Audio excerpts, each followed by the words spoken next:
Chonan, panganay na anak na lalaki. Jinan, pangalawang anak na lalaki. Sannan, pangatlong anak na lalaki. Yonan or Shinan, pang-apat na anak na lalaki. Gonan, panglimang anak na lalaki. Okay, lagyan natin ang halimbawa. Kyodai wa nanin imasu ka? Ilan ang mga kapatid mo? At ito naman ang pwede mong isagot.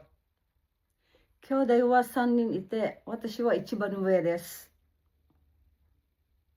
May 3 akong kapatid at ako ang pinakapanganay. Mata ne?